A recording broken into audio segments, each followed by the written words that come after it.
Well, what do you mean we're not yet? You're a daughter of a famous gangster and you can't afford to buy a book? I'm sending you one for Thanksgiving. All right, I got it ordered, but...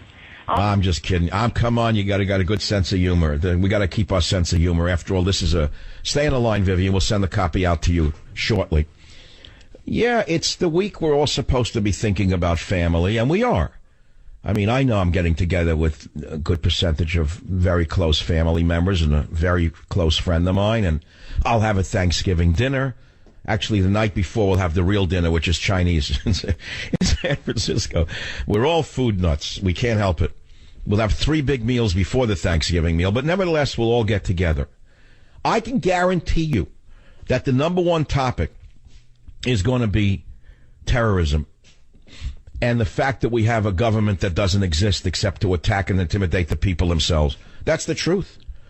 And I'll tell you something else. If Putin ran for the presidency, he'd give Trump a good run for the money in this country. Of course, he isn't going to run. Why is it that America wants a strong man to take over like Trump?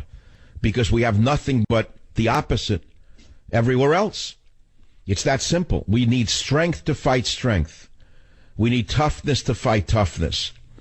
And right now, what do I have to say? Do you think we have that? Is Hillary really the one to save us from ISIS when she says last week?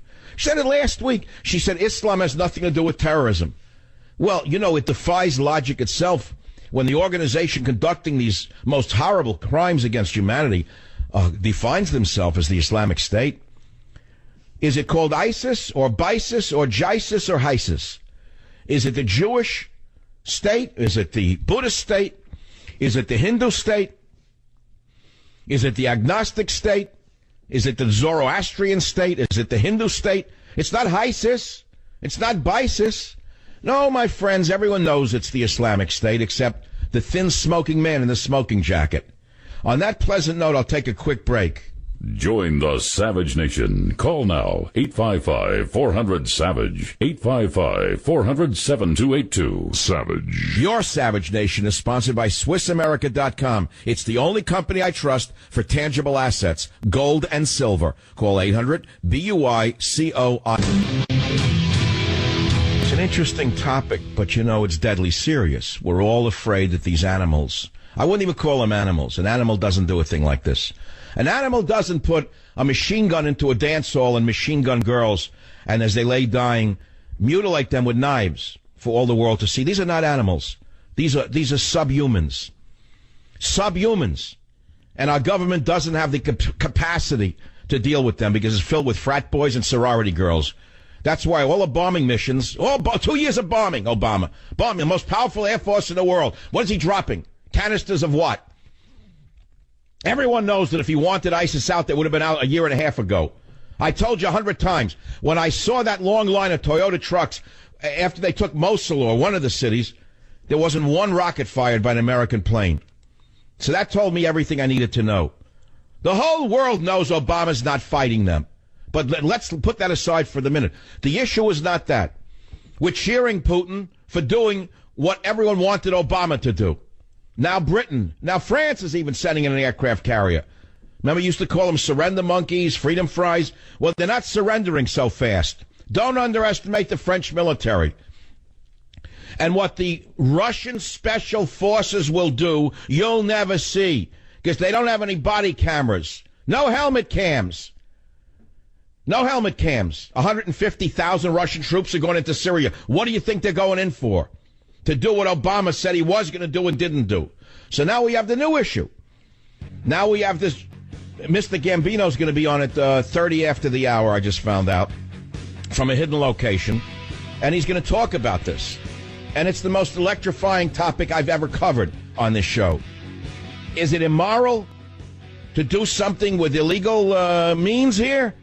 Or do you want them to be tried for 25 years and make a mockery of our justice system if they capture them, if they can even capture them? Also, in the next hour, when pasta was spaghetti.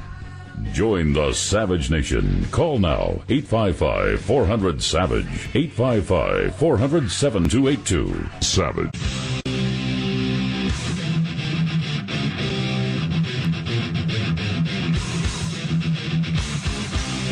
Warning.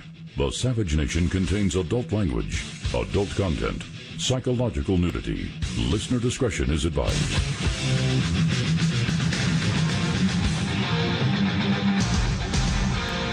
And now, America's most exciting radio talk show, The Savage Nation, home of unprotected thought, borders, language, culture. And here he is, Michael Savage. See how he says Cantare? You've always said it wrong. You thought it was Cantare, but it isn't. Welcome to the Savage Nation. It's like calamari versus galamari. Depends upon which part of New York you're from. Welcome to the Savage Nation, Part 2. We're talking about an interesting topic. To me, it's the most interesting topic I've heard in radio. I went on the Drudge Report yesterday. I stumbled on the article. I said, well, come on, this can't be real. And I told you what it's about, where Mr. Gambino, the name itself is well known, said that they're going to take care of business and protect New York from ISIS.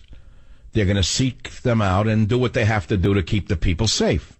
So I've asked you in the first hour, do you think it's a good idea? Is it immoral? Blah, blah, blah. And, you know, myself, if I'm cheering Putin, which I'm doing for a long time now, because at least he has the brains and the nerve to take these subhumans out while the man in the smoking jacket fakes it, why shouldn't we? Why shouldn't we all say go for it? Because we don't want bombs going off while we're shopping on Friday, do we, or for Christmas? You know these subhumans hate Christians. You know these subhumans hate Jews. You know these subhumans want to kill as many men, women, and children with machine guns, knives, nail bombs, you name it. What do you care how they're taken out when your government is not protecting you? Or do you feel your government's doing the job that needs to be done? I mean, really, that's the question. Is Homeland Security, is FBI, whatever, are they really doing enough of a job? You know, yesterday I had a wonderful day alone with the dog. Hung around in San Francisco. It was like the last day of the what we call Indian summer. It was warm, and I walked for miles. I walked up to the Italian district, which I love the most, the North Beach area. Oh, it's just unbelievably beautiful. And I was standing on a street corner watching all the girls watching. I was standing on a corner with my little 10-pound poodle, and an Italian guy comes over and comes out of the Italian Athletic Club right up to me, and he says, Savage, and he recognized the dog, of course, not me, because I'm a radio guy. And we talked. We had a wonderful time kidding. So he says to me, some of his jokes were funny. They were very fast. So I said, you came out of the Italian Athletic Club. He said, yeah, you ever been there? I said, no, I'm not Italian. I'm not invited. So he laughed. So I'm going to make an offer right now that the Italian Athletic Club in San Francisco can't refuse. I'll tell you what, I've never been in there. But if I'm invited into that club and made an honorary lifetime member, I'll give them a free speech. It's that simple. I know that most of the people in there love my politics. I can't imagine that they're Democrat, socialist, liberals. Or maybe they are. I mean, I don't know how they think. So many Italians I meet are liberals, it's hard to believe. Would you believe this? I don't understand it. Well, I do understand it. Because I remember once I complained about the Jewish liberals I've known to an Irishman. And he said to me, he was a tough Irish guy, and he says to me, oh, if you think Jewish liberals are bad, you've never met an Irish liberal. And you know, it turned out he was right. Then I once said the same thing to an Italian friend. He said, if you think Jewish liberals are bad, you never met an Italian liberal. They're right. They're crazy. They're crazy. How could people be liberals when their own religion is attacked by liberals? I don't understand that. Well, anyway, that's the story. So he went on, this guy. We talked for 5 minutes on a street corner. Felt like I was back in New York. And my dog just loves to hang out in a corner. He looks at people and this and that, looks at other dogs. You think dogs don't get bored in the house? They get housebound. They go crazy. That's why they sleep so much. People don't understand it. They say, oh, dogs sleep. They sleep because they're bored. If they're sitting at home and there's nothing to do, what are they going to do? They'll lay on a bed upside down. You take them out, you see they're not bored. They look at everybody. Every minute they're looking here, they're looking there. They see a conversation, they see a car, they hear a backfire. They smell a pizza, they smell a calzone. They're happy when they're looking at people. They're like you. They'll live a lot longer if they went out more. So the guy says to me, it was very funny. He says, he was a tall, good-looking kind of olive-skinned guy, like movie star type of guy. He says, I thought he was like someone I knew when he came over. You never know. People come over when they're going to be friend or foe. The minute they say Savage, I say friend or foe to them. I don't know if they're going to like me or not. So one word leads to another. He says to me, he married, how did he put it? He's Neapolitan, but he said, I married a Sicilian. I forget what he said. He said, I married a Sicilian. Every joke was about Italians versus Sicilians in his family. He says, my God, he said, when the full moon comes out, he says, I'm Italian, my wife's Sicilian, my son is half Italian, half Sicilian. He said, you want to be in our house, he said, when the full moon comes out, when the sparks start to fly. See, here's the point I'm trying to make, is that people have a way with themselves and with other religions and races in this country how to get along, and they have for a long time, until the smoker came along and he started to divide races, because that's all he knows how to do. As a community organizer, he learned that if you can divide people, you can conquer them. So he set us back race-wise 50 years. You talk about races. I remember my good friend Lorenzo, before he died, God rest his soul, he used to own the North Beach restaurant. I don't go in there much, not because I have anything against anyone. I went in there mainly for him, because I used to like the kibitz with him, the way my father did on the Lower East Side of New York, with all different people, Italians, blacks, Irish, whoever came in, they all knew how to talk to each other, and they could even insult each other see, here's the thing, they could sort of insult each other, but they knew they were telling jokes, and no one got mad. That's when America worked. That's when it was a melting pot. But this guy has come along, and he has greased up the works where there's no longer a melting pot. It's a pot of hatred, which is what he wants. He thrives on hate. So my friend Lorenzo once said to me, you know, of course he was Italian. In fact, he grew up in Italy, and the Nazis took over the family farmhouse. He told me stories that I don't even want to repeat on the air because they were too personal about what it was like. So he knew firsthand what it was like to live under real oppression. And he was so conservative, it was unbelievable. And in a liberal city, no less, where the Italian community in San Francisco, by the way, is super left-wing. Incidentally, you don't know this. So anyway, he says to me, Mike, he says, because he knows I'm not Italian, he says to me, same a corporation, different division. I mean, stuff like that made you laugh. Do you understand? He knew how to bridge the gap between people. This is what I grew up with. There's even a Muslim man in North Beach who owns a restaurant, a wonderful restaurant. His name is Mo. So we were once kibitzing, Lorenzo and I, and the Muslim guy who owns the restaurant. He says, Mike, did I tell you the story that we say in the Muslim community? I said, what's that? Mo says to me, when Jews fast, Muslims starve. I mean, it takes a minute to catch that joke, which is very funny. Jews are well known to go to restaurants all the time, right? So even his restaurant, when Jews, you got the joke, when Jews, Muslims. So anyway, a number of years ago, when I first started in radio as a local host, oh my goodness, it's going back 94, 95, in San Francisco, I was approached by a wonderful lady to speak before, it was one of the Italian cultural groups. And I, of course, in the early days, I would accept any invitation because I was anxious to build a reputation. Today, I'm a recluse. I hardly go out. And she invited me to the Italian Cultural Center. And I prepared something very special for them that night. And it was called When Pasta Was Spaghetti. We pulled it out of the archives for you right now on the Savage Nation. Jim, please play it.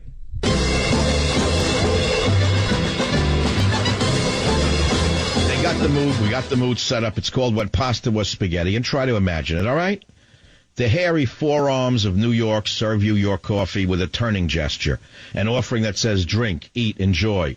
The wiry Italian in Vincent's Clam Bar, the one behind the greased-over register, the young kid connected who receives his deference from the spaghetti cook, older than his gangster father, the spaghetti cook who looks like an old-fashioned doctor from the Bronx with clipped mustache. He actually pulls some noodles out of the pot and eats them as they cook, looking to the grimy ceiling for his tender answer. Well, they used to call it spaghetti. Now it's pasta at $10 a plate. The smoky windows of Romeo's Spaghetti now offers radios and knickknacks. It was 50 cents a plate then, in neon letters that you couldn't miss, even through a fogged-over window on a cold winter's eve. There was life. Marinara sauce that smacked to the sea. Noodles as long as your young arm. Meatballs as fluffy as your dream of them. Bread on the table you'd eat against your parents' admonitions that the meal was coming. And men, some burly with black hairy forearms whose smiles scared you, and little skinny guys with the look of murder on their faces, and people who slurped their spaghetti straight to their mouths from the plate, one motion like Chinese shoveling rice at mouth with clicking sticks. That was gusto before it became a beer ad. That was taste before it became a synonym for fashion. That was spaghetti before it became pasta. Play the music, Basta. Yeah, Yeah, that's one of my all-time favorites, done back in the early 90s. It's still pretty good. The only thing is pasta's now no longer $10 a plate. I made an example that it was too expensive at $10 a plate. I went into a spaghetti place last night in San Francisco. I swear to God, all I had was a few scallops on it and a couple of like minor little